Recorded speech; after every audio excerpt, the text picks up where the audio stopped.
Welcome, everyone, to another episode of Breaking Into Cybersecurity. And today we have an awesome story from Stefan. I will not butcher his last name. I will let him say that because I will probably say it wrong. But before we get to that, first I would like to share if you're joining us on LinkedIn, keep following myself. I don't know if how long Stefan will be back on LinkedIn. I know he took a little hiatus, but if not, if you're following us on YouTube, don't forget to hit that subscribe button as well as the notification button, so that the next time we go live, you'll be notified of us. If you're following us after the fact on your favorite podcast platform, don't forget to subscribe. Hit that 5 stars so that other people can see it, and write a nice review. That way we can have more visibility to more individuals.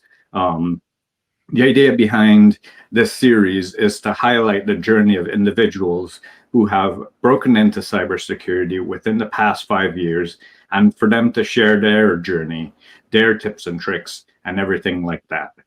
So with that being said, I introduce you to Stefan. Stefan, how are you doing today? Oh, I'm doing fine. Thank you for being here. It's very nice I follow you for a very, very long time, so I'm very glad to be here. Thank you so much. Yeah, really appreciate it. I know we followed each other on LinkedIn, and you've created an enormous amount of content, and I really love the meticulous approach that you use. But let's kind of jump back to the past. What was your background like? What were you doing before you got bit by the cyber bug? Like I started very, very long ago, like 20 years ago. I grew up in the mountains, and I didn't like the farming stuff and the wood cutting stuff. So I decided to go away from my parents' place, and I moved maybe 3 or 4 hours away. And then I made friends, and I loved IT, and that we played with backdoors and hacking stuff. But 20 years ago, there was nothing with IT. So Okay. that was my first thing, and was nothing with cybersecurity. That was not known, and it was like completely unknown. So, and then I went to the military, and I dropped, of course, all of the bad stuff because it was not allowed. And then, like after a couple of years working, fixing aircrafts, all of these things, then my boss saw, okay, this person likes IT a lot. So I moved into the IT department. And then I was responsible for everything IT related to aircrafts. Like aircraft has usually hundreds of computers in it. And there was like a lot of surrounding things, like the maintenance system, everything in the database, everything. I was responsible for that. Yeah, and then I was like, this IT is really cool stuff. And then I met my wife, and then I quit this job. I went to Airbus later, and then I quit this job because we want to go back to America. And that was a huge, huge step because America is so different.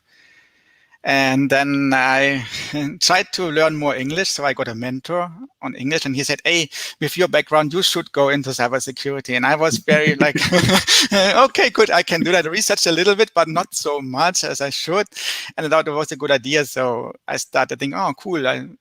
I found penetration testing interesting, but I didn't realize as an immigrant, as a penetration tester, that's completely impossible. Or like everything cybersecurity related as an immigrant is impossible, essentially, or nearly impossible, but I didn't care. I didn't know it. So I went on. And after 2 years, I got a job. So that's my short story for the beginning. Yeah, well, let's jump back to your time in the military. You mentioned that you were a mechanic on the aircraft side, and then your boss noticed that you like the computers. We talked to a lot of people in the military where they're in a similar position, right? And they show that interest, and one of the things that's becoming more prominent is there's a computer in everything. So what are some of the things that you did related to computers that helped you in your career now, whether at Airbus or in the military? What I was doing was I was programming hardware, essentially. Like there was a radar system, and the radar is like a kind of intelligence, so it detects like different other radar system, then you have to take it. Maybe that's like a different machine, or okay, this is aircraft, or this is a ground station, or something else. So when I programmed this type, it was like a different kind of IT, not like really IT what we know, but I was enjoying it, and it was really cool. So there's a lot of ways into IT, even though you might not work directly into IT, but yeah. So you mentioned that your wife now wants to move back to the States, and you're learning English. And I think this is where you and I connected in your journey, where you were starting to research more about IT. Tell the listeners about that process, because that's a process that I feel too many people skip. They don't do that deep discovery like you did. Tell them about your approach. Like first I realized like, okay, I want to go into cybersecurity because it was a kind of a dream. Like 20 years, I started a little bit and I was fascinated, but I couldn't get it in Germany. But now I had a new chance. And then COVID hit. I knew, okay, it doesn't matter if I work 1 or 2 years or wait for 1 or 2 years. It was okay. So I started what everyone is doing. So it was CompTIA certs, like I don't think, oh, cool, it's A+, Security Plus, Network Plus, Server Plus, and all of these things. And then I checked the jobs and realized, okay, this is not enough. But I believed the ads that it's okay to do this, but it was not true at all.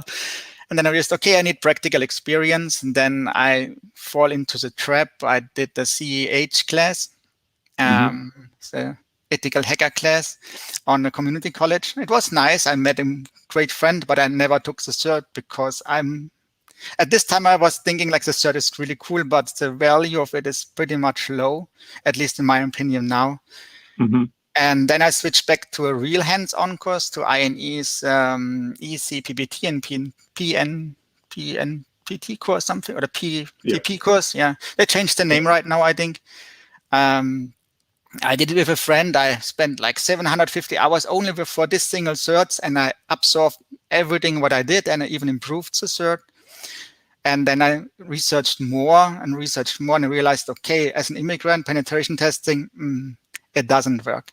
You have to be a US citizen, or you have to be the citizen of your country, and I'm not. So there's no jobs for me. And then I realized, okay, I might go into education, so I can teach cybersecurity. And but it didn't really work out well. So I tried then, okay, I cannot do this. So I added cloud knowledge because I never did something with cloud. I did the AZ500 stuff. That's Azure security part. It was really interesting. And then I realized, but maybe I should go more into the blue side of cybersecurity. So I did a lot of range force stuff and other Let's Defend, all of these other free platforms where they're out there. So I got to have very, very wide knowledge to become like what people say, it's a unicorn. And I realized that's not enough. That sounds very weird, but there's such a competition on the market. As an immigrant, you fight against hundreds of people, and that's not enough. So I decided, okay, I go into LinkedIn and I connect with people, with Chris and hundreds of other people, because it was the only way for me to get a job. So I created Discords and was active on LinkedIn, help people, and that's the purpose of it, to get a job, essentially. Well, I love that deep discovery that you do, because oftentimes you have the individuals that they only know the penetration testing, they only know the SOC analyst roles, but you went through and you looked at the different types of roles, whether it was cloud, teaching, pen testing. And one of the things that I really admire that you do is, in helping others while doing your research, you created a lot of content. Tell us about your content creation process, how you did it, and why you did it, and sharing it with the community. Like I knew, like, if you get a job, you have to have a website, or at least a GitHub repository, anything, a blog or something. And I knew this. So I decided, okay, if I research something about getting a job, anything, I write a blog. It doesn't matter if it's hand-on stuff, if it's helping others. I created a massive blog with maybe 200 pages. And I shared it on LinkedIn, and people really loved it. So because I opened eyes for others. Because I realized as a foreigner, it's maybe easier to see more things than if you are in a country. I don't know why, but I research about the cheapest possible things. Like in America, people spend like thousands of dollars for courses or get a degree. It's not necessary. You can get a bachelor's degree for under $5,000 if you want. You don't have to spend like 70,000, but people don't know. But I researched it and tried to help people to get this thing cheap for the cheapest possible price. Yeah, I love that. And I think some of the content that you also created is you took the time to synthesize a topic that you researched and break it down into a one-pager with information graphics and everything to really show individuals that this is how it's done, this is the approach that I used, and this is how you can use it to achieve the outcome that you're looking for. And I think that's something that an individual who's researching it for themselves, but also sharing with others, like that's a great way to give back to the community and to build your name. Yes, it's all about brand marketing, branding. I know Chris is like a huge fan of it. And it's really true. If you have like a brand, you have value, and then you can get a job even though it's nearly impossible. That's in the cybersecurity, you might need it, especially if you are not like US citizen or you have a disadvantaged background, then you need like everything to get into the field, what you can do. Well, let's talk about your job hunting. I know one of the things that I noticed while you were job hunting is that you were very selective in choosing companies to apply for based on the research that you did on the company, on the role. What was your process like? Like how many companies did you apply for? What was your true approach? I only saw things from the surface. So the reality is usually people in America apply for hundreds of jobs, but I think this doesn't work.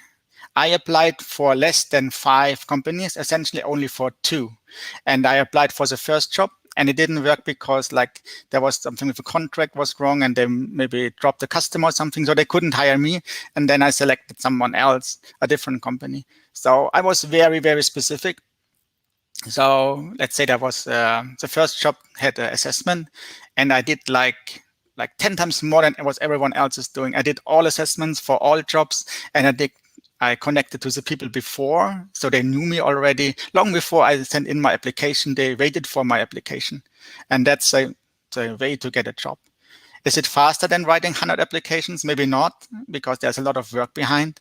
But you don't get rejections, you don't deal with ghosting, you don't deal with all the negative part, because if something gets wrong, then the co-founder told me, hey, sorry, we cannot hire you because something happened that was out of our control. So, and it was okay. It was like, okay, it's not my fault. And then it was a very easier approach.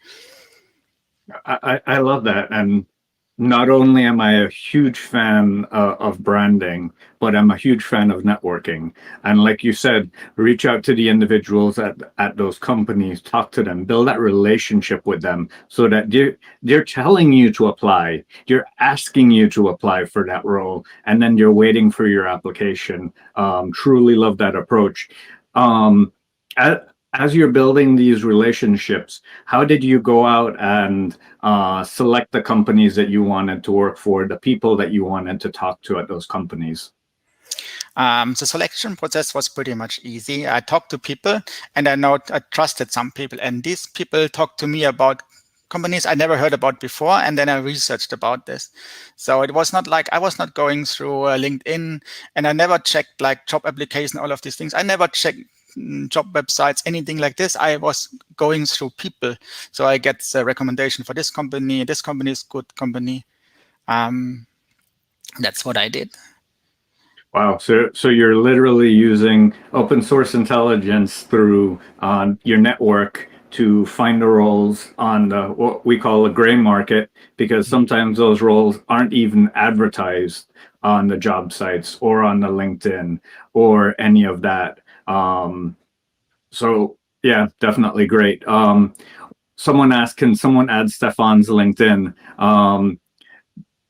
Jeremiah Jackson, I don't know if Stefan will continue to be on LinkedIn. I know he recently took a hiatus, so I won't share that information because I don't know how much longer he'll actively be in it, but he is an active part of many other aspects of the community. So I do want to appreciate and thank him for his time there. So as we get back to your job hunt, what was the application, the interview process, since you've already built these relationships with people? Did you still prepare in depthly, or was it more like a conversation with friends? The funny thing is, like, I mentored people before, like dozens of people, and one of my mentee got a job. So, and he wanted me as a co-worker, and he said to me, apply for this job. And like, I applied maybe in a day. So I didn't have much time to prepare like a very, very focused resume, all of these things. It was just my standard resume. And then later I got like a talk to the manager, and they gave me like a practical homework. So like, this job didn't have any requirements of certifications or degrees. They want just to see if I can do this job. Mm-hmm. So I did this assessment. It took me like a week because it was a very complicated assessment, but I really enjoyed it. And then I got this job. Like, I think it was a 3 or 4 step of interview, but it was not very complicated. It was more like talking to friends. So nice. One of the questions we have from Manoj, they're working as a SOC analyst, and they have knowledge in ArcSight, and you're considering some of their past. What are your recommendations? Like, right now, there are many ways you can get to the next level, essentially, like 1 or 2 or 3. But I wouldn't recommend it unless you really like this area. You can go into engineering roles. Like, you can see, like, you can check the job descriptions for security engineers, because at least in the US, I don't know where you are. In the US, this is the biggest area where you can get jobs. Cybersecurity can be anything between cloud, it can be GSC, it can be anything. But read all of this job description and you see, what's the biggest thing what you want to do? And then study this, and then maybe do home labs with it, and then go up with it. Like, right now, I'm working for Greylock. That's a different SIM. I'm working as a SIM engineer, so I develop SIMs. But essentially, you can work in a big SOC. Maybe there is a SIM engineer. It could be the next level for you. A SIM engineer is like a person who is like setting up all of these agents, all of these things. There are many, many ways to go up. Thank you, Stefan. Stefan, I found that question especially interesting, since you were exactly in that space, and that's the same recommendation I would give: is if you don't want to work in the SOC, go into that engineering type role. And they mentioned, well, they only have basic knowledge of Windows and VMware. Well, that's where you're going to have to step up your game, where you're going to have to learn more, so that you can implement understanding the logs that you're ingesting, what they mean, and what they mean to the business, so that you can move up in your role. Stefan, would you mind sharing your website with all of your blogs, if that's okay? Yes, of course. I know Larry for a very long time, so no problem with that. Well, we'll share the links for those listening later in the chat. So you had this interview. You're now in this company. What do you do to keep up with cybersecurity with your role? Like, right now, I feel like what most people feel, like it's like so overwhelming. I'm learning a completely different thing. Like, I was studying 5,000 hours before I get this role, or 4,000 hours, something like this. But I feel I don't nothing about it, because cybersecurity is such a big field. Now I work with regex and programming stuff and all of these things, but I never touched before, or very, very little. And I think that's standard for everyone. So if you get a job in cybersecurity, it doesn't matter where it is or what it is, you will learn a lot after it. It doesn't matter how many thousands of hours you invest before, you will suffer for the next months or years. It's just too much. It's just insane. Yeah. I know it's a never-ending process. We have another question. What's the correct way to approach people on LinkedIn after you connect, if you're looking for roles? What would you recommend? I would do the easiest things. What I see, people just ask me, do you have a job? This is the wrong approach. You should go to the website and see, okay, there's maybe a job what you like to do, and then say, okay, I want to have more information about this job. Let's say there's a SOC analyst role, and you say, okay, what SIM do you use? All of these things, or you maybe do research, and then you have this additional information, and then you can say, okay, I like this company. Then you get the knowledge. Most SIMs have like a demo version or a free version, so you can download it, install it on your home lab, and then if you go into an interview and if you get it, then you can say, I installed everything and I wrote a blog about it, and this impresses people. Like I did the same. I'm working for Greylock, but like a month before I created a big home lab, so I set up everything. I did even like a small webinar with it just because I liked it, and that's how I get the job. That's a great thing to do. And one of the things that I recommend is that's one way that you could become a subject matter expert in a new area by researching it, by creating publications on it, whether it's a blog, a post, interacting with the community, and or doing like a webinar in your home lab. Let's talk about that. What's your home lab like?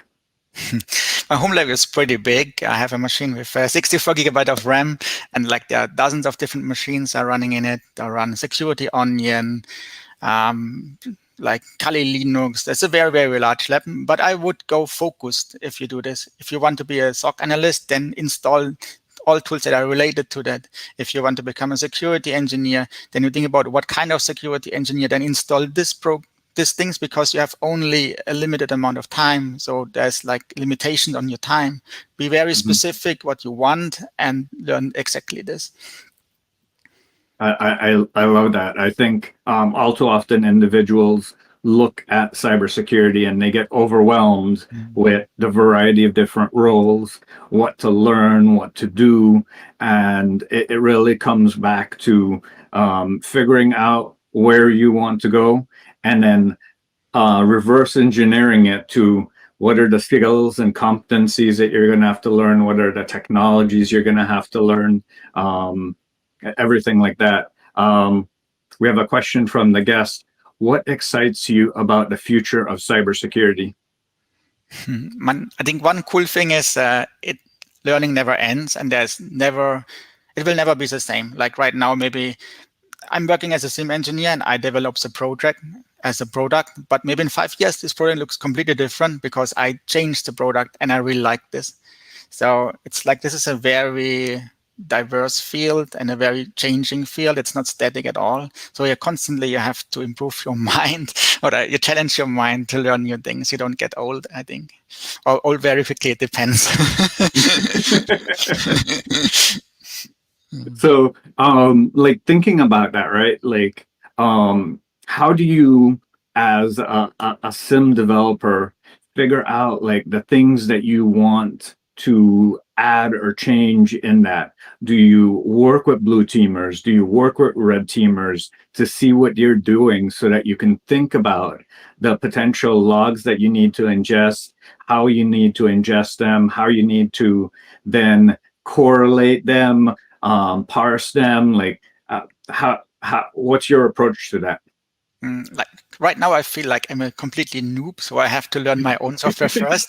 But of course, what I'm doing is like I will take like penetration testing classes, and I will take blue classes and blue certifications. So during this time, I will digest the logs. So I install my software there, and then I will see, okay, if I take this machine, what logs do I get?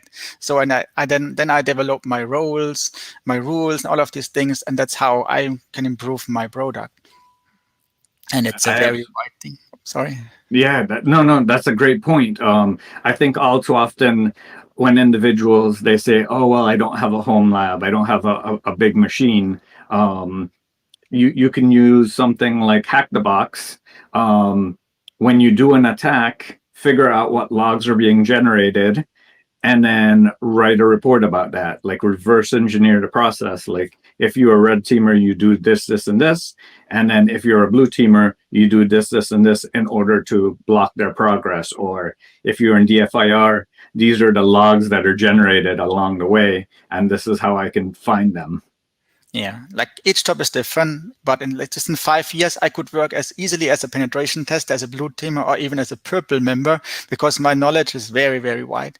But each job is different. So if you never heard about a SIM engineer, then it might be interesting for you to develop something like this. Why not? So Absolutely.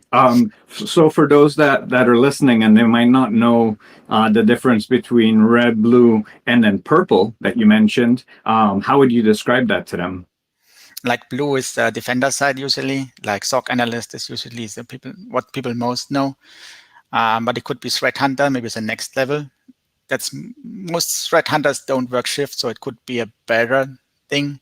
The red side is a famous penetration testing side, and like purple is you know both, or you work together in a team. You are attacking the machine, and you're sitting next to the blue team and tell me, okay, now you should see me there. Then you can teach him if he doesn't see it, so you can say, okay, he has to change the logs because let's say Microsoft doesn't block PowerShell on standard or many other things. So you can tell me, change this setting so you can catch me. And next time, then, okay, you got me. That's the goal of a purple teamer. Yeah, absolutely. And that's one of the ingenuities of being in cybersecurity. There's many different ways to look at it, and you can even combine roles and create a new role because we're ever evolving. As we're approaching the end of the episode, how would you recommend someone following in your footsteps? What are some of the things that they should do? My biggest thing is always have a very, very clear goal. Know what you want to do and check if it is realistic or not. If you're a penetration tester, want to be a penetration tester, you know you have a competition, maybe you compete against 400 people or more. Try to find your way. If you go this way, then you know the price tag of this. You have to do a lot of things, but if you go into GRC, maybe you have a less competition, but you need a very, very specific goal so you don't waste time. And you can transfer later, but stick to a goal and research about your goal. And that's the main thing, I think. I like it. So create that goal, create the milestones along the way. And you mentioned GRC and pen tester. Like, how did you differentiate between being technical or potentially being non-technical and going down that path? Or was your background in computers and mechanics like always kept you on the technical side? Yes, like I love technical stuff.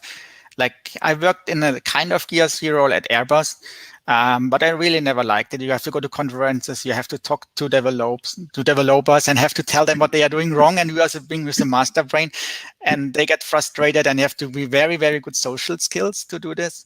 So it's like a very challenging job. But I love the technical stuff. Like I'm a shy person, so it's like it was not the right thing for me, but you don't have to be technical to be in cybersecurity.